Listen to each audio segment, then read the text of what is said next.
problem today that has a little more structure than might first appear. Now, let me get some stuff written down here. Okay, the thing that makes this work really is that when you see the 121, you anticipate maybe some sort of squaring, factoring formula is working. Now 2 times 359 is what, 718?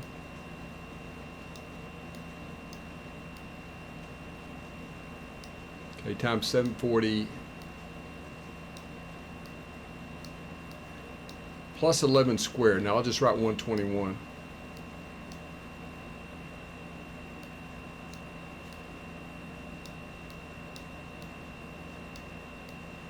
You see, folks, we know that this given information up here, we're given that this is a natural number. It's not always the case, right? Many times you would just get an irrational number. So we know that the radicand has to be a perfect fourth power. And this difference of two squares formula gives us exactly the structure we're looking for right here. So if you notice right here, once we have it simplified like this, again, the 2's kind of deceptive, but once you see that you have 11 squared, you think there's a chance here. So what we can do is actually set a squared minus 11 equal to 718.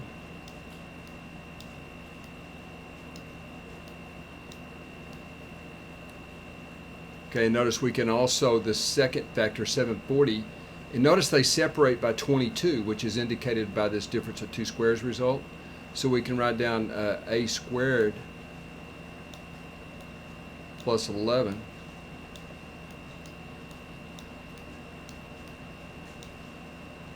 equals to 740. See, all of a sudden this has turned into a fairly straightforward problem. And it's very convenient here, just the structure, the algebraic structure here leads to a lot of nice cancellations. This is kind of made to order. If you add these two equations, the 11s certainly cancel, and you end up with 2a squared is equal to, what do those sum up to? 1458? 1458?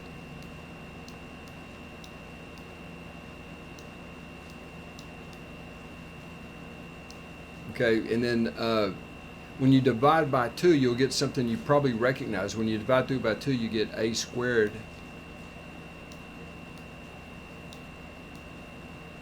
is equal to 729. And a lot of you may recognize that as a power of 3. It's actually equal to 3 to the 6th. Okay?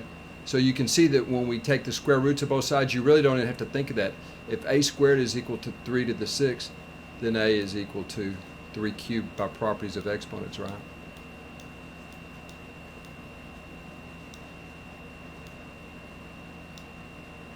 Which, what is that, 27?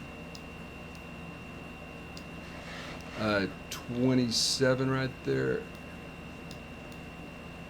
And y'all, that is the solution. Remember, it's more built on, it's a little bit of a arithmetic and just a lot of algebraic structure. And you may think, well, this is kind of nuts, but if you take a look here, you would expect, since you're given that this expression, what we're looking for, is a natural number, you would expect there to be such a structure, because the only way it could be a natural number if the radicand is a perfect fourth power. And that's exactly what this algebra indicates right down here. Okay, which makes the rest of the problem fairly straightforward. The 2 at the beginning of the problem is a little bit of a subterfuge, you know, but once you multiply it out, you can see that the difference between the two numbers is 22, which is exactly what's going on. A squared minus 11 is 22 less than a squared plus 11, right? And so this works out very, very nicely. You get two equations, two unknowns, and the final answer is 27. Hope you enjoyed.